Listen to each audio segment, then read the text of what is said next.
Good morning. So গতকালকে আমরা এই রাইডিংটা শেষ করে আসার পরে এই হোটেল উঠছিলাম আর কি। এটা হোটেল জাফরন মনে হয়, মোটামুটি ভালোই আছে। আর একটু টায়ার্ড ছিলাম, এই কারণে তেমন একটা আসা হয় নাই। এমনিতে সিলেটের কয়েকটা জায়গা মোটামুটি এমনি হালকা পাতলা ঘুরে করে দেখছি রাতের বেলায় আর কি। রাতের বেলায় এখানে আর করার তেমন কিছু আসছে বলে আমার মনে হয় না। তো এখন উঠে ইনশাল্লাহ আজকে এক্সপ্লোর করব সিলেটের সবচাইতে ফেমাস যেগুলো অ্যাট্রাকশন আছে ওগুলো। এখন প্ল্যান রাতারগুল, ওইদিকে যাবো, রাতারগুল সোয়াম্প ফরেস্ট, এরপরে দেখি আর কোথায় কোথায় যাওয়া যায়। ইনশাল্লাহ আজকে প্ল্যান আছে জাফলং পর্যন্ত রিচ করব। ওইখানে হয়তো জাফলংয়ে আজকে নাইট স্টে করা হবে। তো দেখতে থাকেন, আমি আপনাদেরকে দেখাই, উপভোগ করেন। সো হোটেল চেক আউটের পরে গাড়িটা ব্যাগটা বেঁধে নিলাম। এখন ব্যাগ বাঁধার পরে ইন্ডিকেটার একটু সমস্যা হচ্ছে, বুঝতেছি না কি হবে, ভেঙে যাবে মনে হচ্ছে আর মাঝ রাস্তায়। আসলে ব্যাগটা একটু লম্বা তো, ওই কারণে ঠিক মতো বাঁধাও যায় না। আর পিছনেও নেওয়া যাচ্ছে না, কারণ এই যে পিলিয়ন আছে। তো যাই হোক, এখন চলেন আপাতত রাতারগুল গিয়ে ঘুরে দেখি একটু।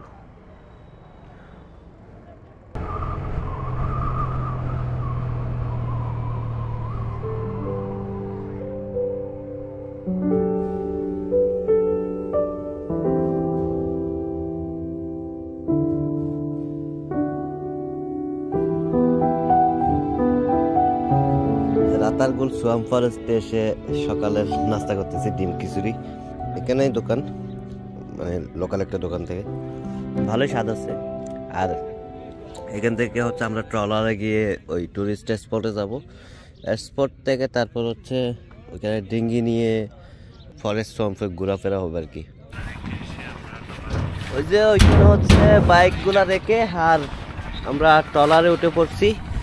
আসলে এখন রাতারগুল সোয়াম্প ফরেস্টটা এক্সপ্লোর করার সময় আসছে।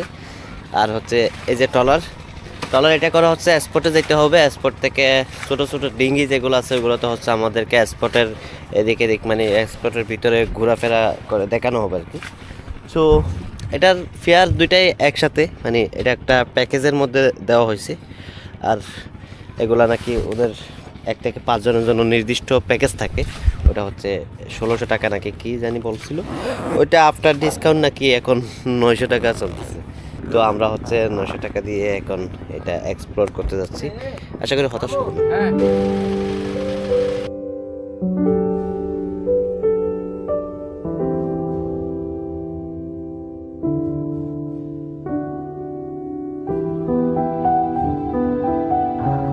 এটা আসলে জঙ্গলের মধ্যে মানে একটা সোয়াম্প কিরকম, মানে এদিক খাল এরকম টাইপের কিছু একটা। তো ওইখানে চারপাশে জঙ্গল। তো ওইখানে একটা ডিঙ্গি নৌকা নিয়ে এদিক মানে এভাবে ঘুরে বেড়ানোর একটা ফিল আর কি। তো আশা করি বেশিক্ষণ সময় লাগবে না।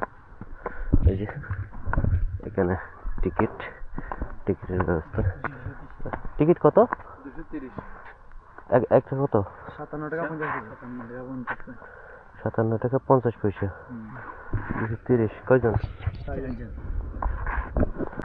এই যে জায়গাগুলা যেগুলো দেখতেছেন এগুলো বর্ষাকালে এদিক দিয়ে মূলত ডিঙ্গিগুলো চলে, মানে এই যে এরকম ফাঁক গুলা দিয়ে চলে। এখন তো শীতকাল, পানি নাই, পানি শুকাই গেছে গা। এই কারণে এখন ওই দিক থেকে ট্রলারে করে এসে হেঁটে ওই যে একেবারে স্পটে, মানে যেখানে ডিঙ্গি চলে ওইখানে যাইতে হচ্ছে আর কি।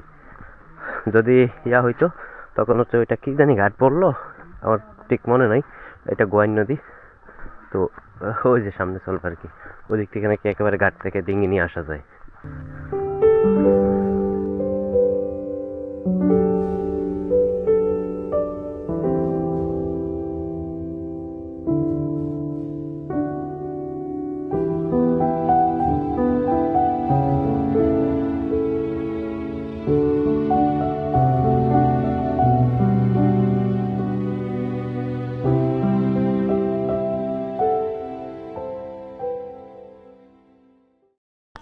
এই জিনিসটা তো টপকাইয়া উঠতে পারতাম, কিন্তু এখন নৌকাওয়ালা বলতেছে তার নাকি সমস্যা হবে, লাইক তাকে কেউ মানে কথা শোনাবে অথবা বকাঝকা করবে আমি উঠলে, কারণ তার প্যাসেঞ্জার কেমনে তার পারমিশন ছাড়া উঠতে পারে, এই জিনিসটা আর কি। তো যাই হোক অনেকদিন এটা যদি রিপেয়ার করা হয় তখন ওটা হবে ইনশাল্লাহ। এটা নাকি আমি যেটা শুনলাম এটা নাকি হচ্ছে মানে একটু নড়াচড়া করে, লাইক এক্সপায়ার্ড হয়ে গেছে এরকম কিছু একটু বুঝাইতে চাচ্ছে আর কি। তো সেই কারণে আর ওটা হইল না। অবশ্য যতটুকু উঁচু দেখছি এটা থেকে আশেপাশের ভিউটা খুব ভালো আসতো, পাখির চোখে দেখছি মতো মনে হইতো। যদিও আমি গরিব মানুষ, আমার কোনো ড্রোন নাই, এই কারণে একটু শখ আর কি। আমরা এখন আপাতত এখানে ঘোরাফেরা করব, এরপরে হচ্ছে ব্যাক করব। আজকে আর অনেকগুলো স্পট হচ্ছে কভার করতে হবে আসলে।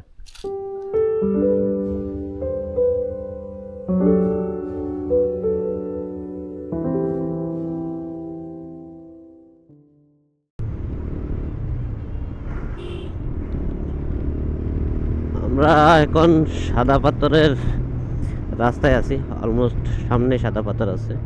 এই জায়গায় হচ্ছে মানে মনে হচ্ছে পুরো ইন্ডাস্ট্রিয়াল এরিয়া, ইন্ডাস্ট্রিয়াল না ওই যে মানে সাপ্লাই টাপ্লাই এই টাইপের আর কি। অনেকগুলা পাথর দেখা যাচ্ছে, তারপর হচ্ছে আবার ট্রাক, এখান থেকে মনে হয় পাথর সাপ্লাই করা হয় অনেকগুলা। তো যার কারণে এখানে অনেক ধুলাবালি। তারপর হচ্ছে ওরে সামনে কি দেখা যাচ্ছে এটা, ও ওইটা মনে হয় ইন্ডিয়া সাইড। ওই যে সামনে যেগুলো পাহাড় দেখা যাচ্ছে ওগুলো প্রবাবলি ইন্ডিয়াই হবে, আর এদিকে মনে হয় সাদা পাথর। ওরে ওই যে সামনে ভারত। তো চলে আসলাম সাদা পাথর। ওই যে ওই সাইডটা ওটা হচ্ছে ইন্ডিয়ান সাইড, আর এটা হচ্ছে বাংলাদেশ সাইড, মানে ওইটা ইন্ডিয়ান এটা বাংলাদেশ। ইন্ডিয়ার ওই পারেই দেখেন কত সুন্দর সুন্দর পাহাড়, আসলে এগুলো হচ্ছে মেঘালয়ার পাহাড়।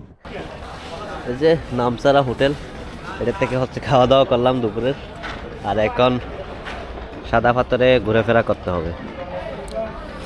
এবং একটা চা খাচ্ছি, ফিল আসতেছে ভালো একটা, কিন্তু অতিরিক্ত ধুলাবালি, মানে দাঁড়াইতেই পারতেছি না কোথাও। এই যে এগুলো ধুলাবালি এখানে লাগছে বেশিরভাগ। তো এগুলো হচ্ছে ওই সাদা পাথর যাওয়ার বোট। সামনের ভোলাগঞ্জের এই ঘাট থেকে হচ্ছে সাদা পাথর যায় আর কি। এগুলো নাকি রিজার্ভ, 8 জন যাইতে পারে সর্বোচ্চ, আর এখানে 8 জনের জন্য 800 টাকা, জনপ্রতি 100 টাকা করে। তো আমরা যেহেতু 4 জন আছি শেয়ারে যাচ্ছি আর কি।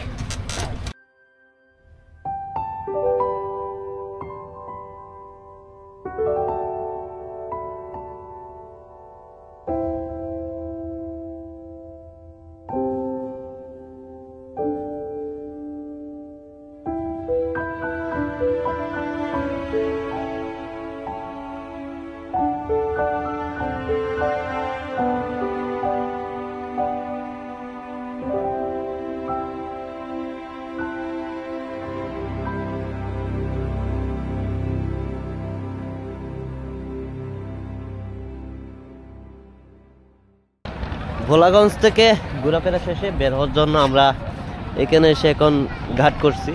এখান থেকে মূলত আমরা ভোলাগঞ্জের ওই যে ওই সাইডে যাব, ঘাটে যাব আর কি। আর এখন সন্ধ্যা হয়ে গেছে, বেশিক্ষণ আর মোটর ব্লগিং করা হবে না, একেবারে জাফলং চলে যাব।